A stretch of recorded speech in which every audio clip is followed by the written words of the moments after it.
नमस्कार दोस्तों, स्वागत है आपका अभी तक की सबसे महत्वपूर्ण और बड़ी खबरों में। दोस्तों, विदेश से आने वालों के लिए गाइडलाइंस, 14 दिन का क्वारंटाइन जरूरी, 7 दिन का खर्च उठाना होगा, प्रेग्नेंट और 10 साल से कम उम्र के बच्चों के पेरेंट्स को सशर्त छूट। गौरतलब है कि विदेश से आने वालों के लिए स्वास्थ्य और कल्याण मंत्रालय ने गाइडलाइंस जारी कर दी है। इनके मुताबिक 14 दिन क्वारंटाइन अनिवार्य होगा। इसमें से 7 दिन सरकार द्वारा तय किए गए सेंटर में, जबकि 7 दिन होम आइसोलेशन में रहना होगा। आपको बता दें, सरकार द्वारा तय सेंटर में क्वारंटाइन रहने में आने वाला खर्च खुद व्यक्ति को ही वहन करना होगा। दोस्तों, बढ़ते हैं अगली खबर की ओर, जहां महाराष्ट्र के गृह मंत्री बोले, रेड जोन में एयरपोर्ट खोलना ना समझी। बंगाल ने भी अभी मना किया, लेकिन 13 राज्य राजी। गौरतलब है कि लॉकडाउन फेज 4 के बीच सोमवार से घरेलू उड़ानें शुरू होने जा रही हैं, लेकिन महाराष्ट्र और पश्चिम बंगाल ने इस बात पर चिंता जताई है। महाराष्ट्र के गृह मंत्री अनिल देशमुख ने रविवार को अपने ट्वीट में कहा है कि रेड जोन में एयरपोर्ट खोलना ना समझी होगा। केवल यात्रियों की थर्मल जाँच करना और लार के नमूने लेना ही काफी नहीं है। पश्चिम बंगाल ने भी उड़ानें शुरू करने पर चिंता जताई है। उधर तमिलनाडु में भी फ्लाइट सर्विस शुरू होगी। आज उसने भी यात्रियों के लिए गाइडलाइन जारी की, जबकि पहले मना कर रहा था।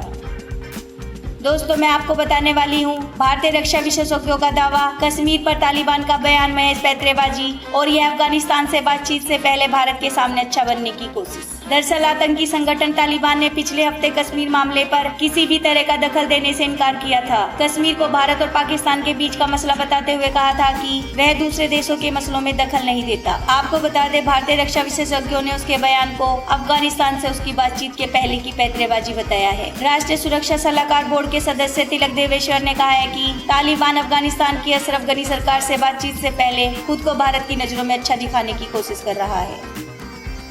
दोस्तों, जानेंगे कोरोना से भारत की बिगड़ती हालत, ईरान को पीछे छोड़कर दुनिया में 10वां और एशिया का दूसरा सबसे संक्रमित देश बनने के करीब, और 5 दिन से रोज आंकड़ा 5000 पार। जी हाँ दोस्तों, भारत में कोरोना वायरस के 1,32,000 से ज्यादा मामले हो गए हैं और दुनिया भर में यह 11वां सबसे संक्रमित देश है। वहीं संक्रमण के मामले में एशिया में तीसरे नंबर पर है, जबकि 10वें सबसे संक्रमित देश ईरान में अभी 1,35,701 मामले हैं। जब आधिकारिक आंकड़े जारी होंगे तो पूरी संभावना है कि ईरान को पीछे छोड़कर भारत दूसरे नंबर पर पहुंच जाएगा।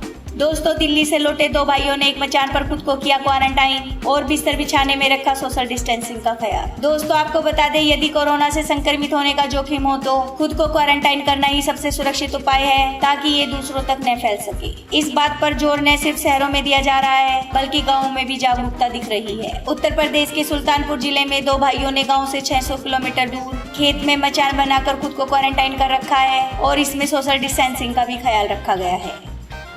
दोस्तों, बढ़ते हैं अगली खबर की ओर, जहां BSNL ने ईद के मौके पर लॉन्च किया 786 रुपए का खास प्लान। इसमें मिलेगा 30 GB डाटा और फुल टॉक टाइम। जी हाँ दोस्तों, आपको बता दें, BSNL ने रमजान और ईद के मौके पर खास 786 प्रीपेड रिचार्ज प्लान लॉन्च किया है। यह प्रोमोशनल प्लान 30 दिनों के लिए उपलब्ध होगा। 786 रुपए के इस प्लान में 786 मिनट के टॉक टाइम के साथ 30 GB हाई स्पीड डाटा भी मिलेगा। इसकी वैधता 90 दिनों की होगी। आपको बता दें, यह प्लान केरल, गुजरात और आंध्र प्रदेश सहित कुछ अन्य चुनिंदा क्षेत्रों में उपलब्ध है और BSNL केरल ने इसकी जानकारी ट्विटर के जरिए दी है।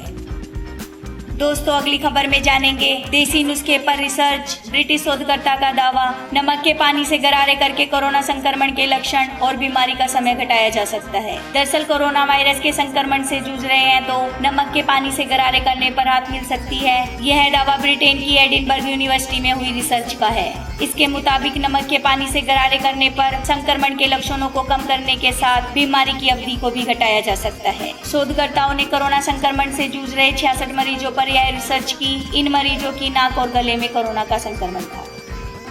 दोस्तों, आपको बता दें, मुख्यमंत्री योगी आदित्यनाथ ने कहा, हमारे लिए राम भी महत्वपूर्ण और रोटी भी महत्वपूर्ण। दरअसल यूपी के मुख्यमंत्री योगी आदित्यनाथ ने कोरोना संक्रमण काल, सजगता से सफलता विषय पर राज्य में कोरोना और लॉकडाउन की स्थिति पर वीडियो कॉन्फ्रेंसिंग के माध्यम से पत्रकारों से बात की। सीएम योगी ने कहा है कि 1 सप्ताह में कोरोना के कारण उपजी स्थिति को नियंत्रण में ले लेंगे। मई माह तक इस स्थिति में और सुधार आ जाएगा और आज हम पूरे देश में बेहतर स्थिति में हैं।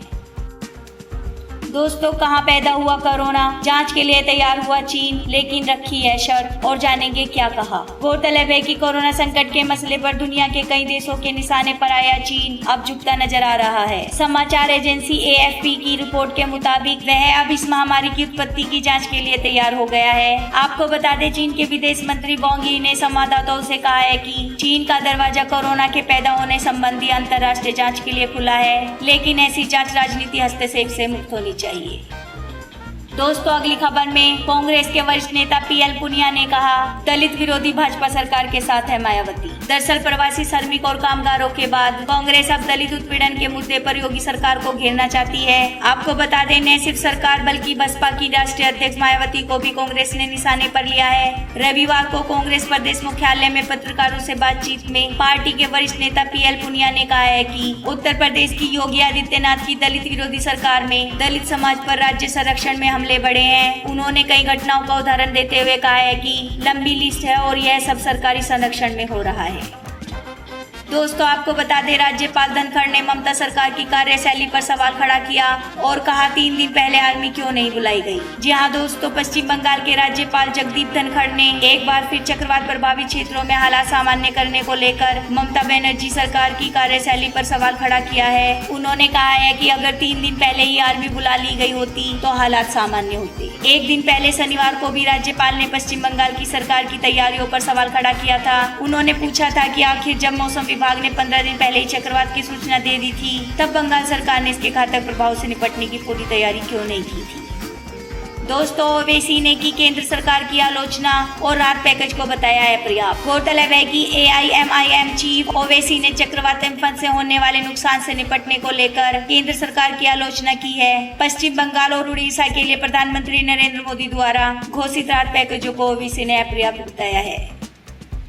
दोस्तों, जानेंगे अखिलेश यादव का सरकार पर तंज, मोबाइल से संक्रमण फैलता है तो पूरे देश में कर दिया जाए बैन। गौरतलब है कि उत्तर प्रदेश में कोविड-19 अस्पतालों के आइसोलेशन वार्ड में भर्ती मरीजों के लिए मोबाइल फोन रखने पर प्रतिबंध लगाने के फैसले पर समाजवादी पार्टी के राष्ट्रीय अध्यक्ष व पूर्व मुख्यमंत्री अखिलेश यादव ने सरकार पर तंज कसा है। उन्होंने कहा है कि यदि मोबाइल से संक्रमण फैलता है तो आइसोलेशन वार्ड के साथ पूरे देश में इसे बैन कर देना चाहिए। सच्चाई यह है कि प्रदेश के अस्पतालों की दुर्दशा सार्वजनिक न हो जाए, इसलिए पाबंदी लगाई गई है। दोस्तों, आपको बता दें, महाराष्ट्र में पालघर के बाद नांदेड़ में साधु की हत्या और आरोपी की तलाश जारी। जी हां दोस्तों, महाराष्ट्र के पालघर में साधुओं की निर्मम हत्या के बाद नांदेड़ में एक साधु की हत्या का मामला सामने आया है। यह घटना नांदेड़ के उमरी तालुका का है, जहां बीती रात साधु की हत्या की वारदात हुई। पुलिस को आश्रम से थोड़ी दूर पर एक शव मिला। माना जा रहा है कि वह आरोपी का साथी है। नांदेड़ पुलिस अधीक्षक विजय कुमार मगर ने इसकी जानकारी देते हुए कहा है कि शनिवार रात को नांदेड़ के उमरी में एक साधु का शव उनके आश्रम में मिला।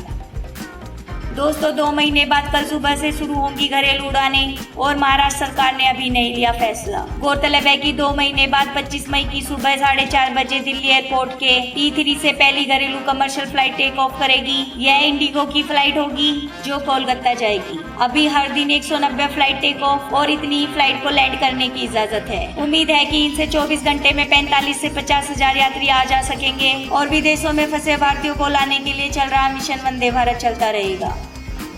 दोस्तों, स्कूल के व्हाट्सएप ग्रुप पर महिला शिक्षक ने लिखा, पाकिस्तान हमारी प्रिय मातृभूमि है, और हंगामा गोरखपुर न्यूज में। दरअसल शहर के GN पब्लिक स्कूल की कक्षा 4 सेक्शन 1 की क्लास टीचर द्वारा ऑनलाइन शिक्षण के लिए बने व्हाट्सएप ग्रुप पर नाउन समझाने के लिए दिए गए उदाहरणों से विवाद खड़ा हो गया है। शिक्षिका ने पाकिस्तान को लेकर कई उदाहरण दिए हैं, जिस पर अभिभावकों ने आपत्ति जताई है। हालांकि मामले को तूल पकड़ता देख शिक्षिका ने तत्काल पहले वाले उदाहरण को हटा दिया। ये थी अभी तक की ताजा खबरें। देश दुनिया की ताजा खबरें जानने के लिए मेरा चैनल अभी सब्सक्राइब कर लें। मिलते हैं अगली वीडियो में, तब तक सावधान रहिए, सुरक्षित रहिए और देखते रहिए वायरल हिंदी न्यूज। धन्यवाद।